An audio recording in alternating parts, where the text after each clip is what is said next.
Saya satu-satunya Indonesia yang bisa menempuh level Arnold Classic itu, Ustaz. Arnold Classic itu? Arnold Classic di event Amerika Arnold Classic itu saya bodybuilding Indonesia satu-satunya. Dulu sebelum saya memulai olahraga, belum mengerti olahraga, saya tuh pola hidupnya buruk.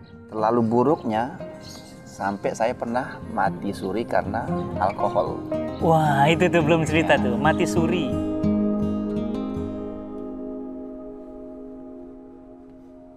Assalamualaikum warahmatullahi wabarakatuh, teman-teman semuanya. Alhamdulillah, jangan lupa nonton video yang setelah ini. Insya Allah kita sudah ngevlog bareng. Dan di vlog itu bagaimana saya diajari oleh beliau teknik efisien efektif ngangkat dumbbell, kemudian kardionya. Nah sekarang kita lebih banyak ngobrol tentang sisi pribadi beliau. Kita pingin lebih tahu di mana-mana orang sudah terkenal, mainnya udah level dunia, ya udah ngapain hijrah? Kalau hijrah nanti ekonominya jadi susah. Kalau hijrah nanti ditinggalkan fans. Nah, jadi saya pingin nanya nih Bang, sebenarnya untuk jadi bodybuilder atau katakanlah binaraga ya, itu memang keinginan antum atau gimana awalnya? Kok bisa memilih itu gitu? Iya. Terima kasih. Assalamualaikum warahmatullahi wabarakatuh. Ya sahabat fitnessku, dari pertanyaan Ustadz nih sebelumnya saya mengucapkan terima kasih nih atas undangannya, atas ya rahmatnya Allah nih kita bisa bertemu ya. Sebelumnya terima kasih. Ya melanjutkan pertanyaan tadi, sebenarnya kenapa memilih bodybuilding ya? Ya ceritanya sih lumayan panjang tapi saya ambil singkat. Iya. Dulu sebelum saya memulai olahraga, belum mengerti olahraga, saya tuh pola hidupnya buruk. Nah, bahkan sampai buruk, terlalu buruknya sampai saya pernah mati suri karena alkohol. Wah itu tuh belum cerita tuh, mati suri. Jadi gimana saya tuh, pikir sih mati suri karena saya 3 hari 2 malam tidak sadarkan diri. Ketika bangun pun saya dapat semacam ada dialog. Tapi 3 hari 2 malam nggak ada yang tahu? Nggak ada yang tahu. Jadi kan kalau ada yang tahu bisa dibangunin. Bisa dibangunin. Dulu tuh saya kan tinggal di mes. Oh. Nah, saya mabuk ini di menjelang weekend di hari Kamis, Jumat, Sabtu, Minggu tutup, sehingga teman-teman pulang. Tinggallah saya di mes sendiri. Jadi saya mabuknya tuh istilahnya teparnya tuh di siang setelah di jam sholat zuhur. Kemudian ya kalau saya singkat menyampaikan sedikit, setelah minum itu badan saya langsung kayak ya Allah, dingin, pandangan kayak terasa kabur. Blank. Terasa mau blank, tapi saya masih usahakan udah mau tidur karena masih jam istirahat. Nah, lalu setelah itu di atas tempat baru mau rasanya pingin tidur, tapi tiba-tiba sadar tuh terbaring, debuk gitu tuh jatuh tuh sadar. Ya, semenjak itu udah blep. Dan ingat hari? Ingat hari Kamis siang. Nah, jadi saya singkat cerita, saya tersadar, disitulah saya sempat berdialog sama sosok cahaya. Lalu saya mengarah ke fitness. Nah, karena saya pikir apa nih yang membuat badan saya supaya sehat dan fit. Saya pola hidup yang buruk tadi itu. Ya, saya ke fitness. Kebetulan ada teman tetangga kerja yang memang badannya udah fit. Ngobrol-ngobrol diarahkanlah ke fitness. Jadi memang pentingnya teman atau lingkungan itu berpengaruh, Ustaz. Saya diajak ke fitness karena memang teman ini udah mulai fitness duluan. Nah, singkat cerita di dalam fitness itu saya melihat pada waktu itu prestasi Indonesia itu terpuruk. Ya, prestasi Indonesia terpuruk, satu. Yang kedua, rasanya kita nih bisa nih, punya potensi nih untuk memberikan prestasi ke Indonesia nih. Nah, pelan-pelan saya bangun. Akhirnya memang saya mulai body berat 45. Wah, saya aja yang segini udah 56. Wah, saya bayangin lebih kurus lagi. Lebih kecil, lebih kurus, lebih hancur lagi badan. Masya Allah. Mulai 1 tahun berjalan, ternyata body udah mulai ready kompetisi. Oh. Nah teman-teman, oke, kamu udah siap nih sepertinya badan kamu nih ikut kompetisi, ikutlah kompetisi yang lingkupnya tuh kecil. Dari situlah saya merasa oh ini ada peluang saya untuk bisa memberikan prestasi ke Indonesia Merah Putih melalui olahraga ini. Oh. Jadi tujuan awalnya tuh untuk ingin berprestasi. Ya. Gitu. Jadi berawal dari apa yang bisa kita berikan ke Merah Putih. Ya. Nah, tapi bayangannya itu masih ke dunia pada Duniawi. waktu itu, duniawi. Gitu. Jadi teman-teman ya, dari pola hidup yang buruk, beliau tuh akhirnya kemudian Allah beri petunjuk agar kemudian berubah gitu. Berubah menjadi pola hidup yang baik, yang sehat, yang fit. Akhirnya jadi fitness. Ya. Bang, kemudian di bagian hijrahnya antum sekarang nih. Ya. Ujian apa kira-kira sepanjang masa lalu antum yang paling berat? Ya, ujian sih mengingat saya ini alhamdulillah sudah sampai ke level internasional prestasinya. Bahkan ya mohon maaf saya sampaikan sedikit, bukannya menyombongkan diri, tapi istilahnya itu pantas berbangga juga atas prestasi tersebut. Ya saya satu-satunya Indonesia yang bisa menempuh level Arnold Classic itu, Ustaz. Arnold Classic itu? Arnold Classic di event Amerika Arnold Classic itu saya bodybuilding Indonesia satu-satunya. Satu-satunya. Sampai detik ini belum pernah ada dan lagi.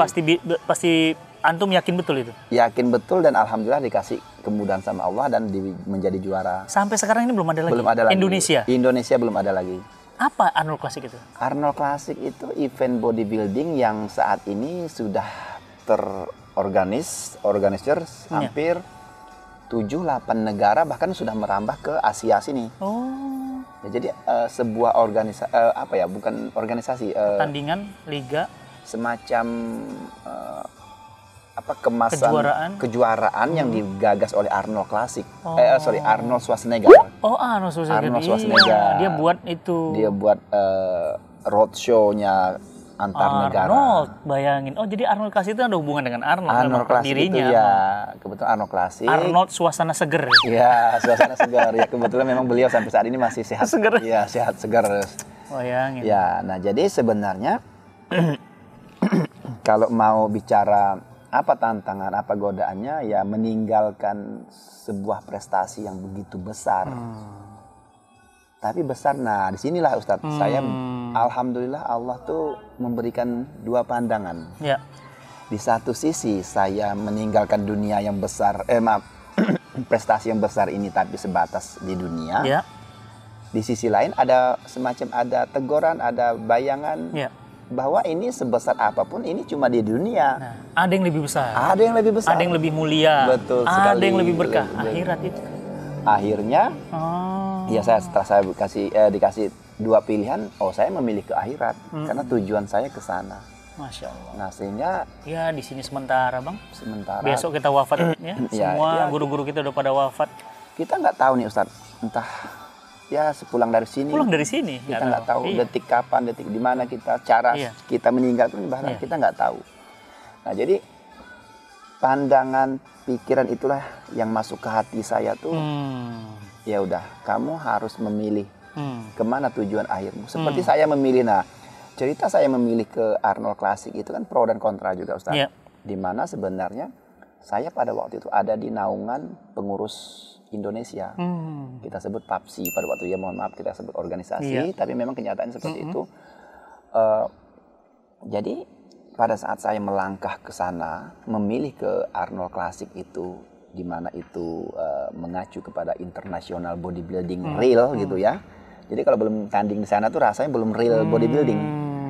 Saya memutuskan untuk ya tantangannya ketika keluar dari PAPSI saya di cut hubungannya sama PAPSI ketika melangkah karena gini, Arnold Classic itu event profesional. Nah, sementara PAPSI ini event nasional. Nah, jadi pada waktu itu saya memilih ke internasional Arnold Classic tersebut sehingga dari nasional saya dicoret lah namanya, istilahnya seperti itu. Karena beliau lahannya bukan nasional lagi, internasional. Ya, nah jadi setelah saya memilih, ya itu kan pro dan kontra.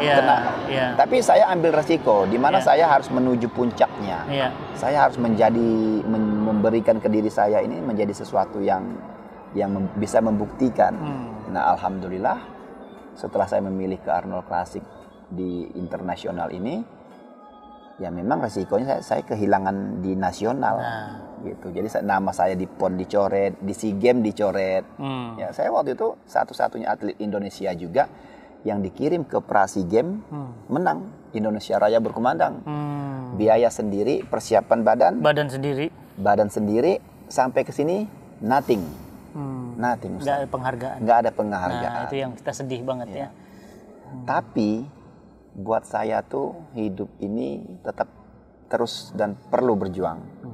Gagal di satu proses, terus gali proses yang berikutnya. Terus yang penting di jalur atau di hal yang benar.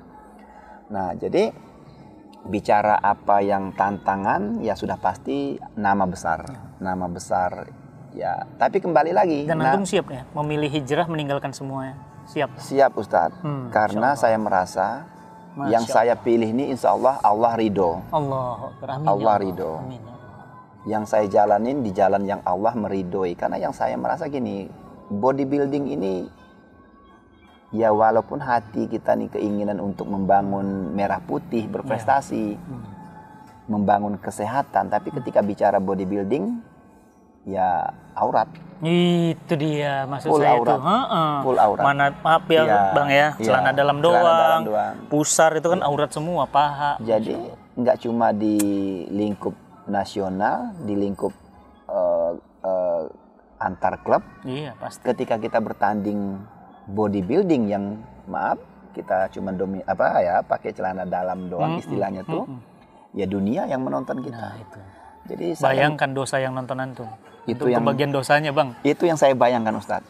Masya Allah, ini kalaupun saya hijrah, kalaupun saya memilih hijrah nih, Allah belum tentu mengampuni dosa yang telah saya perbuat. Allah ampuni Bang. Tapi Allah ampuni insya Allah. Karena di mana saya berpikir gini Ustadz, yang memang akhirnya saya ada di jalan kematian, kita menuju ke akhirat, ya pilihannya ya udahlah, memanfaatkan sisa usia, sisa waktu ini untuk di jalan kebenaran, untuk di jalan yang Allah ridhoi. Gitu. Jadi saya udah nggak mikirin lagi ruginya yang saya dampak yang saya tinggalkan, saya semua serahin kepada Allah.